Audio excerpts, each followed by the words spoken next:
The number one regret of people who are on their deathbed is that they wish they had lived a life that was truer to themselves. Now, what does that mean? It means, to me at least, that these people are going through life fulfilling the expectations of other people. And what's worse is that they're probably infringing on their own ethics and morals in order to accomplish other people's dreams. Now, I can see why this would lead to regret. So let's learn from the wisdom of these people that came before us and not make the same mistake. In this video, we're going to learn how to live our truest lives.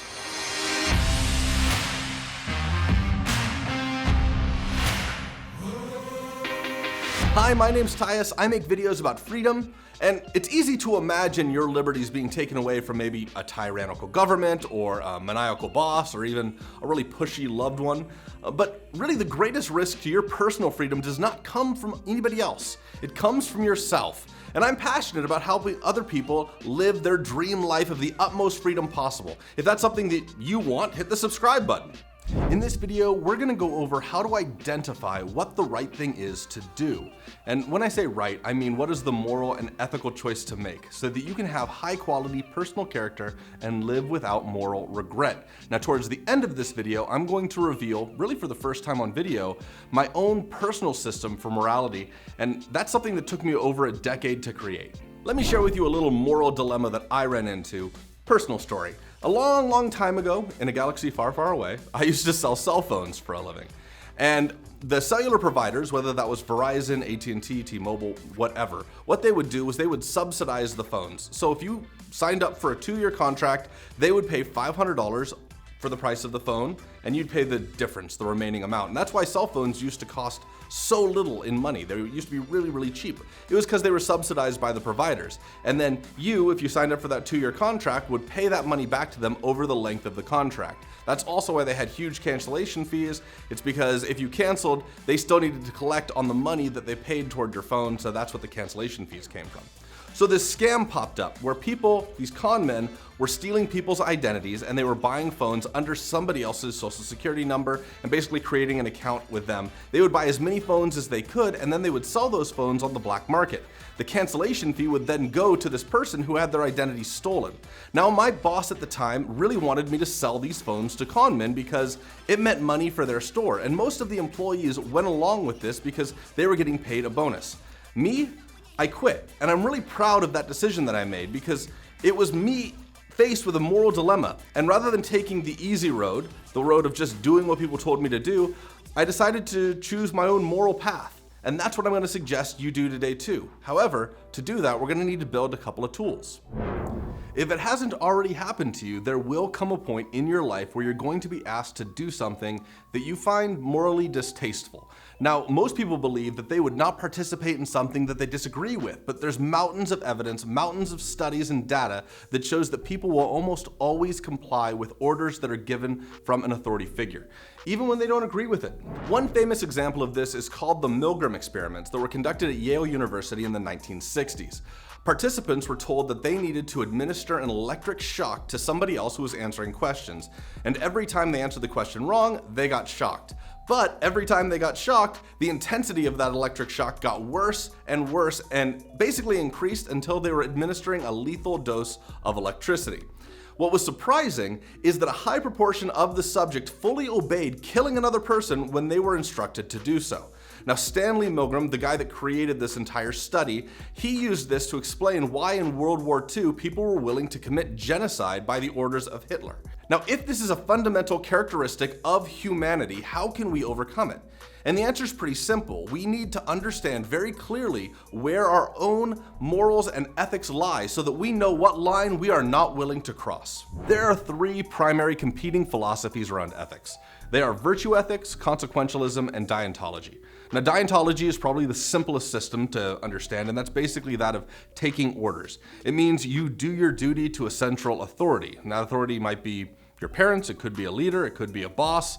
Soldiers are taught that they should obey the orders of their commanding officer or their superior. That's a form of Dientology. Christians are taught that they should follow the 10 Commandments, which is another form of Dientology, where God becomes the moral authority. Dientology seems to be the default system for people because it really doesn't take any thinking, you just do what you're told. But there's an obvious problem with it, and that is, how do you know that what you're told is something to do that is moral or immoral? You just don't know. The second ethical philosophy is called consequentialism, and this is the idea that your actions don't matter, but what really does matter is the consequences of the actions that you take. When someone says the means justify the ends, consequentialism is what they're talking about.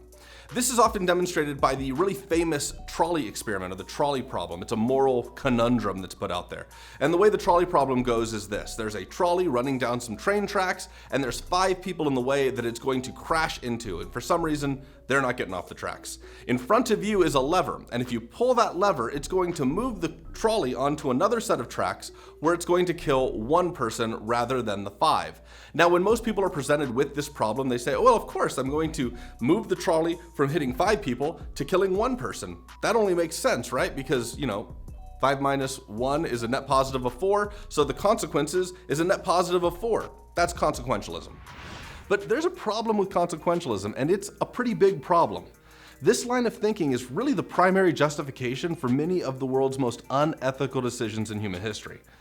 Let's look at a variation of the trolley problem for a moment. Let's imagine that you're at that same trolley heading toward 5 people, and instead of you being able to throw a lever where it can change the tracks on that train, instead you're above the train, you're on a bridge with a friend. And you can probably stop that trolley by throwing your friend violently off that bridge and onto the tracks. Now, when presented this way, most people agree that they would not be able to kill that 1 person in order to save 5. The problem with consequentialism is the idea that the ends justify the means, when there is no ends. Life is a series of decisions made all the time, and it just keeps moving forward, and no time does it end. If there's no ends, then there's only means, and all we can do is the best that we can with each individual situation. As the great Stoic philosophers would say, virtue is the only good. And if you want to learn more about Stoic philosophy and Stoicism, then check out my other video about that. So that leads us to the third major ethical philosophy, which is called virtue ethics. Now, unlike consequentialism and Dientology, virtue ethics is not based on rules or outcomes. It's based on creating a character that chooses to do the right thing in every situation. Now, they do this by breaking apart a character into characteristics that lead to good outcomes. Benjamin Franklin had 13 virtues that he followed throughout his entire life, and Aristotle believed that every character virtue is a moral behavior that fell between 2 extremes of excess and a deficiency. So, for example, the virtue of being modest is a perfect balance between being too shy and being completely shameless. Or the virtue of courage falls between being too rash and being too cowardly. The difficult thing about virtue ethics is you have to be very, very careful about deciding what virtues you want to accept into your character, because that ultimately becomes your identity. I think that all 3 of the major ethical philosophies have their own strengths, and that's why I decided to combine them into my own moral code, my own system that's made up of 10 basic ideals. Here it is on this graphic. Now, this graphic is a framework that I've created for my system, and the 4 outside corners are the areas of my life that I like to keep in balance. For more on life balance, you can check out the video I made about that. The 3 ovals are my justifications, which I'm probably going to go into greater detail about in the future. If you hit the subscribe button and the bell, you'll be informed when I release new content, which, by the way, happens to be twice a week. I'm going to walk you through these 10 circles that make up my ideal characteristics. The 3 corners are my primary values. Now, I value liberty, another word for freedom, and that's actually what this whole channel is about. Now, growth and contribution are really, really important to me. I try and grow as a person so that I have more to contribute to other people, and I find that as I contribute to other people, I grow more as a person. So I grow to contribute and I contribute to grow as a person. These 2 characteristics feed into each other, and I find them very, very valuable guiding paths for me. Now, the characteristics on the right-hand side of this are more about how I treat other people, and the ones on the left-hand side are more about my internal and personal values.